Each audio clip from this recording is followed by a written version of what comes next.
जुन महिनाको मध्यतिर हामी आफ्नो परिवार मात्रै अब्राहम लेक अनि सेन्ट्रल अल्बर्टातिर घुम्न भनेर निस्क्यौँ। बाटोमा देखिएका यी तेलकुवाहरू, गाई चरेका प्रशस्त बथान अनि वरिपरिको दृश्य अनि सन्नी घमाइलो दिन।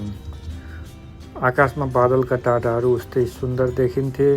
हाम्रो यात्राको सुरुवाती 60-65 किलोमिटर जति यात्रा चाहिँ कच्ची बाटोको थियो। पहिलो डेस्टिनेसन हाम्रो जेम्स रिभर हुँदै एकदमै घना जङ्गलको बाटो निर्जन किसिमले गाडीमा दौडिँदै ऱ्याम फल पुग्ने थियो।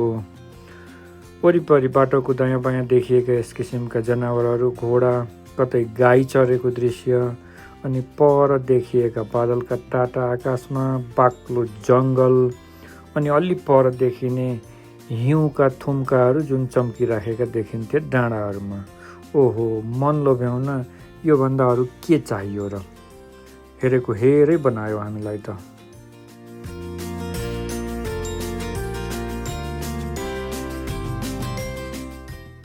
यसपालि जुन महिनामा निकै धेरै पानी परेकोले हुनुपर्छ, सबैतिर हरियाली एकदम राम्रो किसिमको थियो अनि जङ्गल हरियो। माथि डाँडामा चाहिँ हिउँ अझै पनि पग्लि नसकेको।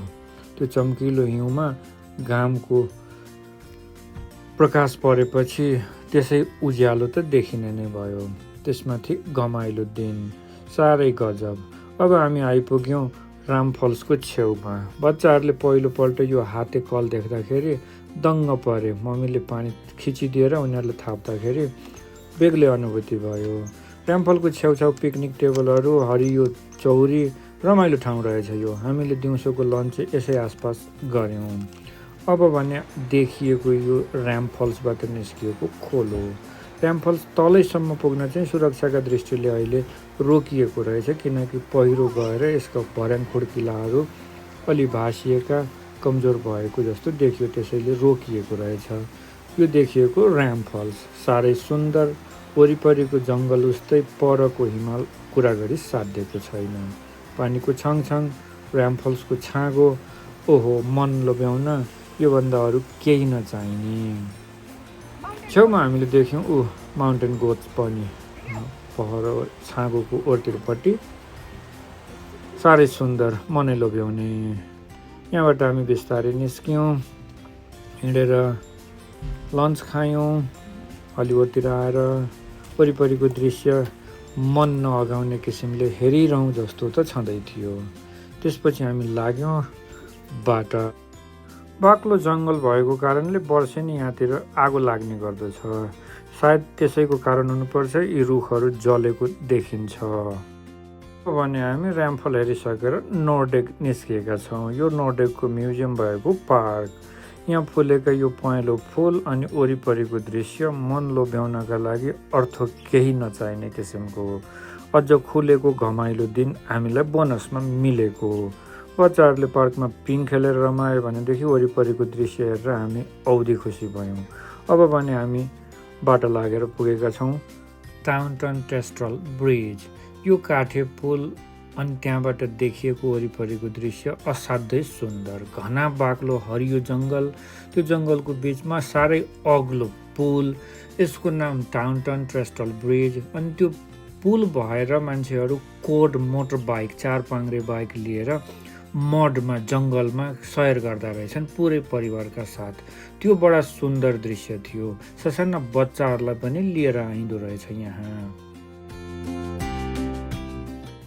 अब भने त्यहाँबाट हामी आइपुगिसकेका छौँ अब्राहम लेकको उत्तरी कुनो। यो अलिक भित्रपट्टि पर्ने, हाइवेबाट 5 किलोमिटर भित्र, तर प्राय मान्छे आइ नपुग्ने कुनो रहेछ।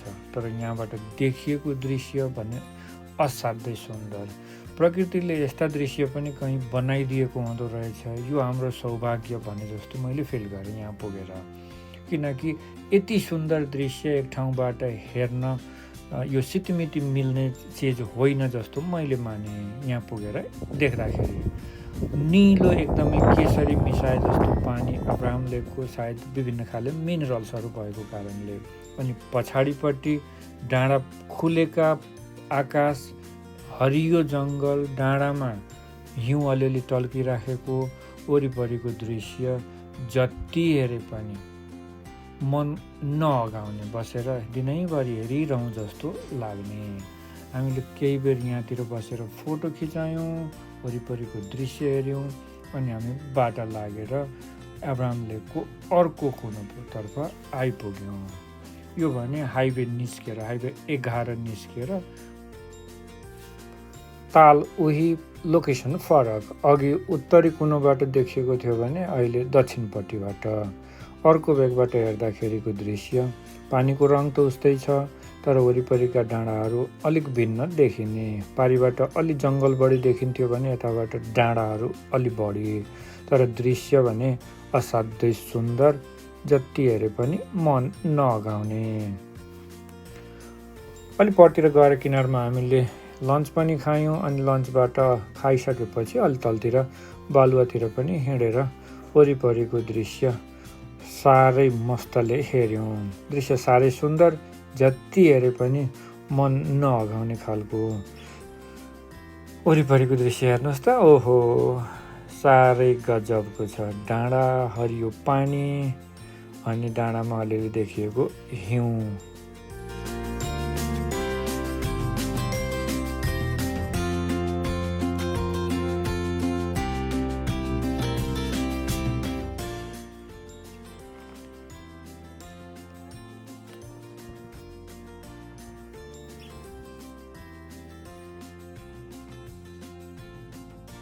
अब्राहम लेकको यो मनोरम दृश्य हेरिसकेपछि अब हामी घर फर्कने क्रममा आइपुग्न लागेका छौँ सास्काचुन रिभर क्रसिङ। यो हाइवे 93 यानि कि जास्पर जाने बाटोमा आएर मिसिएपछि देखिएको दृश्य। यो सास्काचुन रिभरको फाँट भएर उहिले युरोपियनहरू अथवा भाइकिङहरू चाहिँ फर बेच्न, बालुको छाला अथवा जनावरका छाला भुवा बेच्नका लागि चाहिँ आवत जावत गर्ने रुट मानिदो रहेछ यो बाटोलाई। त्यसैले यसको ऐतिहासिक महत्त्व अघिको बोर्डमा लेखेर राखिएको, यसलाई हिस्टोरिक साइट भनेर।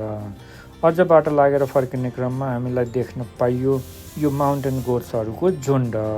यति गजबको दृश्य, गाडी र मान्छेको आवत जावतले यिनीहरू अभ्यस्त भइसकेका नभाग्ने। माउन्टेन गोट्सको यो झुन्ड हेर्दै अनि बाटोमा पर्ने बोल लेक वरिपरिका दृश्यहरू हेर्दै हामी अब भने घरतिर हिँडिसकेका छौँ। तपाईँहरू सबैलाई धन्यवाद हेरिदिनु भएकोमा।